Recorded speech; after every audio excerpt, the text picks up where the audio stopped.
Hi everyone, my name is Zihao Wang, and this is my final presentation for IAH206. My project name is Climate Change in Canada. So first, let me introduce about the climate change. What is a climate change? Climate change is a change in the statistical distribution of weather pattern when that change lasts for an extended period of time. So what causes the climate change? Climate change is caused by the factors such as biotic process, variations in solar radiance received by Earth, plate tectonics, and volcano eruption. Certain human activity has also been identified as a significant cause of recent climate change, often referred to as global warming. Next, I want to talk about the vulnerability of climate change. The first part is Arctic sea ice retreat. Arctic sea ice retreat makes many animals hunting is progressively disappearing, so these polar animals are facing to the extinct problem. And the second part is extremely weather. Extremely weather conditions will cause huge damage to people and their property. Like tornado will destroy the people's house and maybe they're gonna hurt people. The third part is a high temperature and low precipitation. High temperature and low precipitation will cause the drought problem. It will affect people's daily water use and reduce the winter protective snow. And number 4 is carbon dioxide increasing. Canada creates more carbon dioxide than before. Then will accelerate the global warming.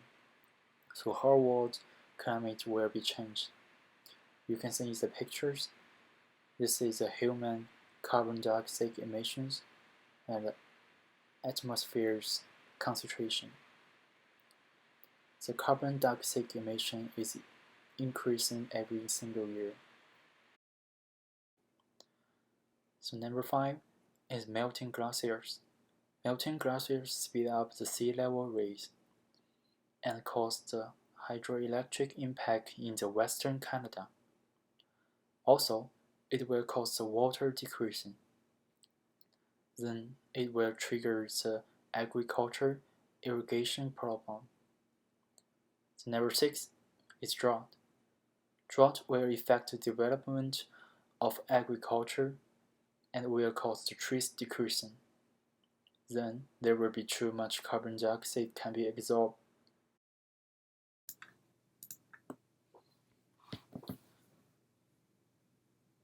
But there are not only the vulnerability about climate change.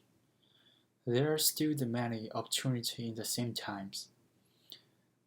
The first one is the government will get respect. When climate change causes many problems, if they're trying to fix that, the government will get people's respect. Then they will have a good reputation to unite country.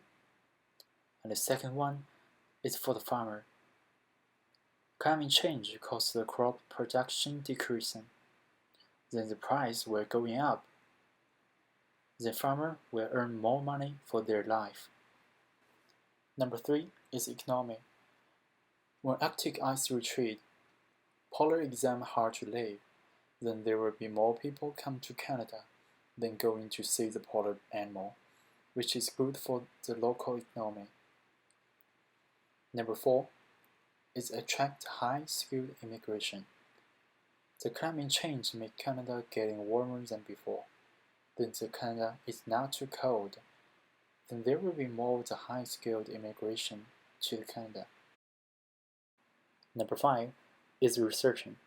Flood and some extreme weather happened more times before.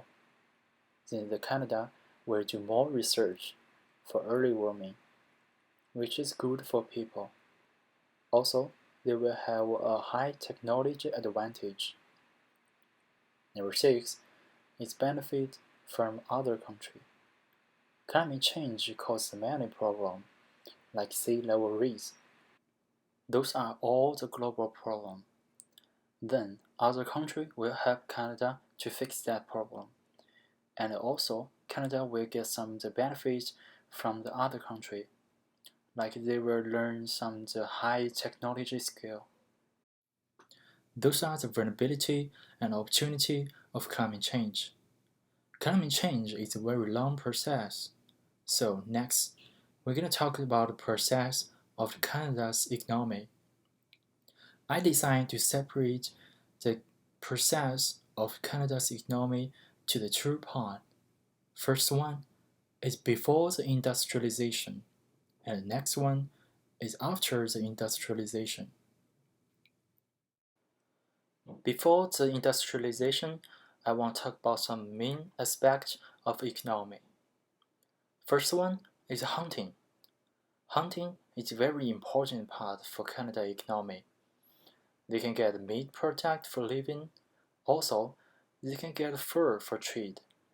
And a very important thing is they can have fur to keep them warm in winter. And the second part is timber. Timber becomes a dominant staple commodity in early 19th century. Large trees is necessary for war and merchant shipping. Number 3 is farming.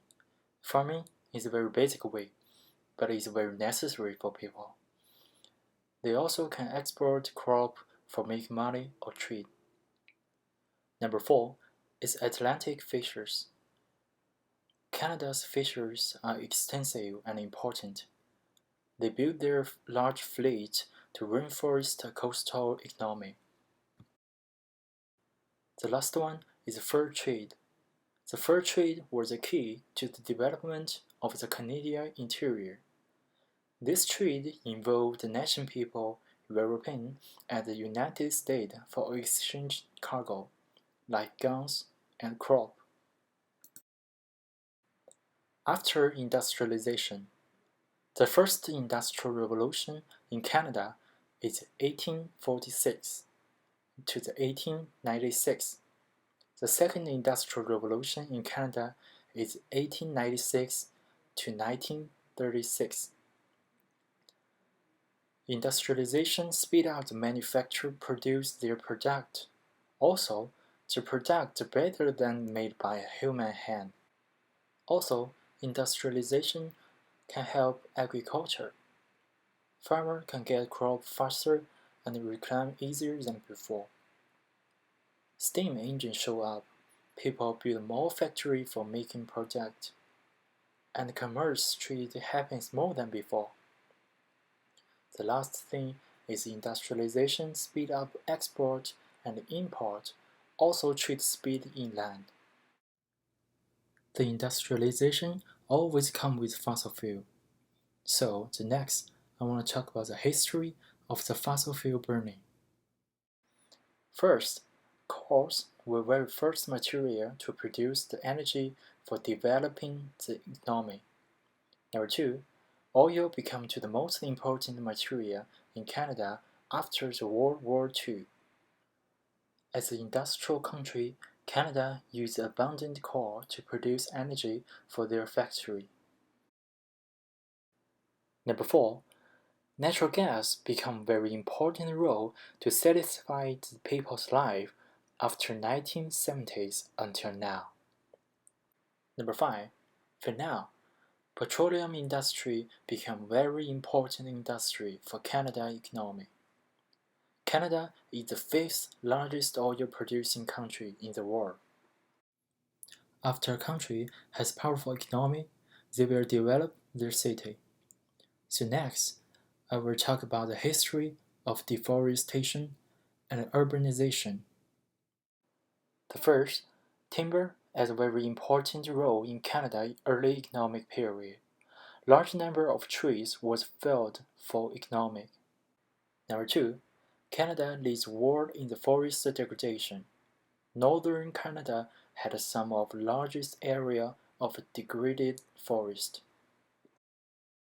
Number 3, in Canada's oil sand region, the forest fire and industrial development have destroyed almost 2 million acres of boreal forest since 2000. Number 4. Canada already has complete law and policy for protecting their forests in past 20 years. Number 5. Urbanization speed up forest degradation in Canada in 19th century. After we talk about country, how to develop their economy, and how they build a city. The next, we're gonna talk the people who live in the city, which is the people's lifestyle. First one is income. High salary people will produce more carbon footprint than low salary people because they may buy more things and also they will use more things, which need more energy. The second one is nationality. People who live in the developed country will use more energy than people who live in the developing country because they are in the higher standard of living. They use more energy for more unnecessary things. Number 3 is type of work. Different work will produce different carbon footprint and also different energy. Like people who work at factory will use more energy and produce the more carbon footprint than at the office. Number 4 is hobby. Some people like running, but some people like barbecue. So different hobby will produce different carbon footprint. Some hobby cost more energy, but some hobby not. Number 4 is diet. A part of people like to eat meat and they eat more food, but some people are vegetarian. Those different ways will produce different carbon footprint. Eat more will produce more carbon footprint. Number 6 is location. Where are people's home also important? If people live in town, will use more energy and produce more carbon footprint. But if people live in the country, then it's different. Number 7, type of work. People who live in the apartment will produce less carbon footprint than people who live in the house. Because bigger space and more home application will produce more carbon footprint and cost more energy. Number 8 is schedule. If people spend more time at night, then it will cost more electric for light and other home applications, which means cost more energy and produce more carbon footprint. Number 8 is travel mode. When people go outside, they can choose a car, bike, or public transportation, but a driving car will produce more carbon footprint than bike, also more carbon footprint than public transportation. The last one is religion. Some religion they can eat pig. They have to eat vegetation in some day. They have different rule, but some of rule are better for produce less carbon footprint. Those are all the people's lifestyle, but everyone is different. There are still some vulnerable populations. The first one is poor people, and the second one is a teenager. And number 3 is people who live in the bad environment. Number 4 is people with disease and disabled people. The last one is the socially disadvantaged people. And next, I'm going to talk about example of the trade-off. The first one is making laws for protect their environment, such as a law for stop cutting trees. Second one is more rational in urban planning. Make a workplace closer together, reduce distance between the working place. Number 3 is using the future fuel. Pay more attention to develop clean energy. Number 4 is developing technology increase the efficiency, like efficiency of using electric power. Number 5 is set up department to supervise the factory and the company but don't produce too much pollution. Number 6. Developing cyclic utilization system can recycle the resource like water. Number 7. Import the product that produce high pollution when making this product, even cost more money than making by Canada. Number 8. Import crop for making less carbon footprint because agriculture is a high carbon footprint thing. Number 9. Import fuel from outside. Then reduce the emissions from the oil sands production because it produces more greenhouse gas than the conventional oil. Number 10. Develop the technology for researching new energy, using the new energy instead of oil, or research for get more energy from oil. After we talk about Canada's domestic behavior, now we're going to talk about Canada's international behavior. Before I talk about Canada's behavior in the environment area, I would like to introduce the UNFCCC. UNFCCC is an international environmental treaty negotiated at the United States Conference on Environment and Development, informally known as the Earth Summit. The objective of the treaty is to stabilize greenhouse gas and the concentration in the atmosphere at a level that would prevent the dangerous anthropogenic interference with the climate system. The core of this treaty is the Kyoto Protocol. The Kyoto Protocol is an international treaty which extends the 1992 United Nations Framework Conventions on Climate Change that command the state parties to reduce the greenhouse gas emissions. The basis on the premise that global warming exists and man-made carbon dioxide emissions have caused it. The Kyoto Protocol was adopted in Kyoto, Japan on 11 December 1997 and entered into force on 16 February 2005. This is a timeline for Canada's behavior, and I will introduce the meaning of those particular years. The first one is 1992. UNFCCC was signed at 4 June 1992, and Canada joined the convention as one of the Annex I countries. Second one is 1997. Kyoto Protocol was signed at 11 December 1997. Canada was active in the negotiation that led to the Kyoto Protocol. In 1998, Canada became one of the first countries to sign the legally binding accord. In 2000, the federal government introduced the Action Plan 2000 on climate change. In 2001, the United States did not ratify the Kyoto Accord, leaving Canada as only nation in the Americas with a building emissions reduction obligation. In 2002, Canada officially ratified the Kyoto Protocol. In 2005, the Kyoto Protocol officially entered into force.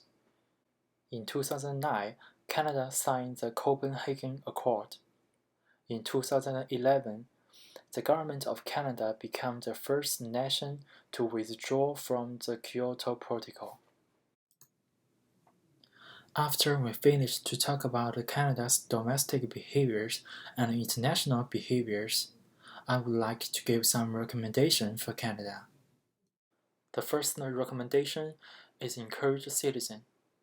Canada should use more propaganda techniques to tell people the importance of protecting their environment, then encourage all the citizens to protect it. They can start from the small things, Also, people can record their own daily footprint to check how many pollution they made every day. The second recommendation is develop public transportation. Canada should develop public transportation like bus, subway, train.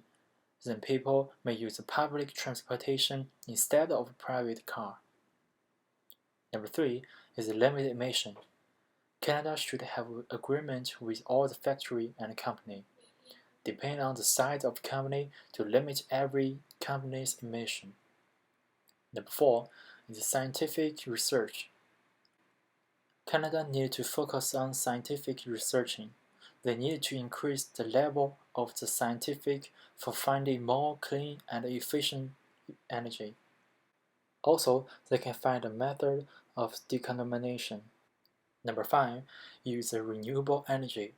Canada needs to encourage all people and companies to use renewable energy, like wind, solar, and biomass. Number 6, lawmaking. Canada should make more particular law for protecting their environment. They also need to reference the strength of supervision. Strict punish any crime that hurting their environment. Number 7, develop education. Canada needs to increase the level of education.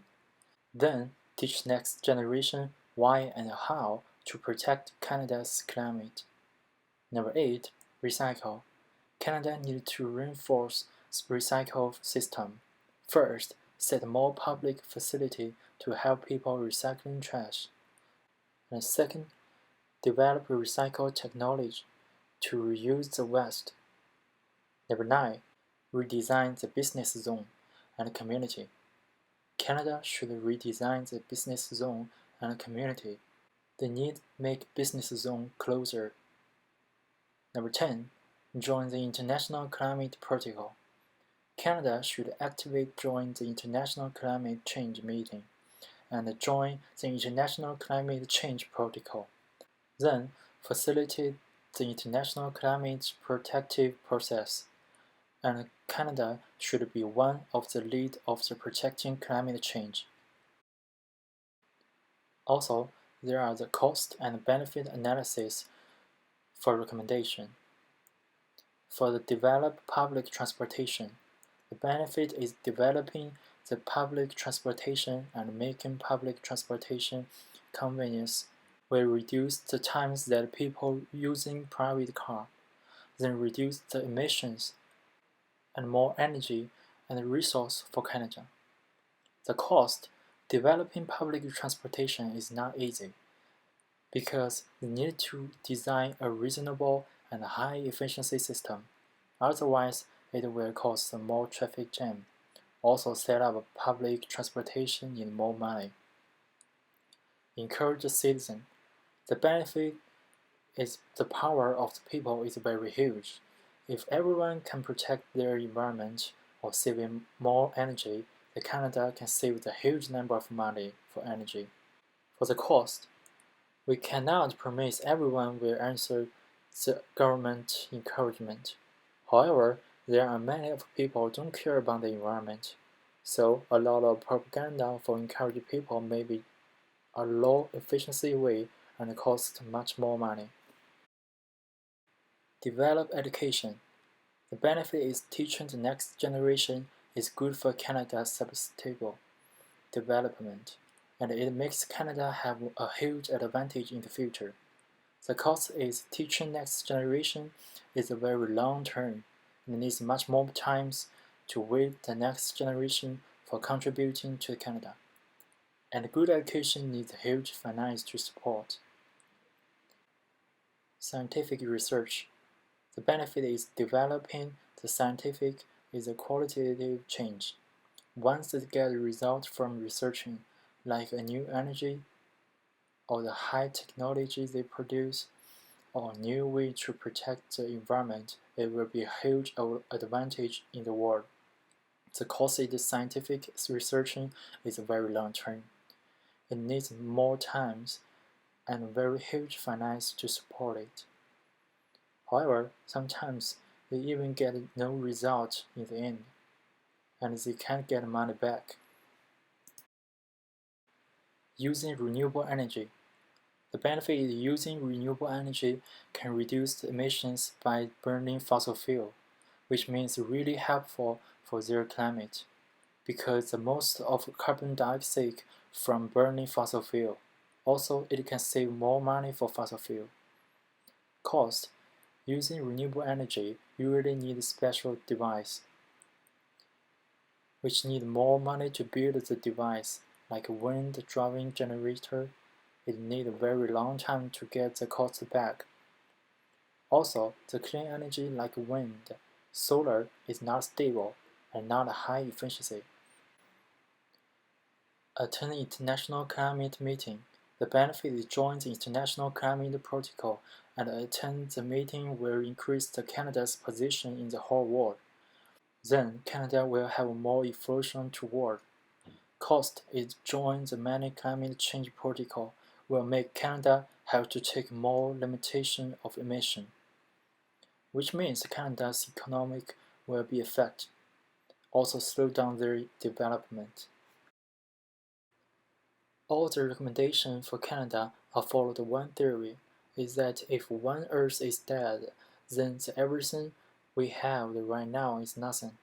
So protecting the environment and keeping Earth healthy is the most important thing. But we can't ask all people in the world to work for it, and people need to have their own life for keeping human civilization still exists. Then we need to learn how to control the balance between the human civilization and the natural environment. Those recommendations all follow this balance. We can't give up environment. Also, we need to keep human civilization. Like developing public transportation and not forbid people using their private car, which is asking people as much as they can do to protect our environment in another way, like taking the bus to reduce the emissions from the private car. Vulnerable group. My recommendations are all good for poor people, teenagers, and indigenous people, or people living in bad environment. For example, developing public transportation is a good way to protect the environment. Also good for poor people because it doesn't need cost too much money and give more option for them. The other example is making law.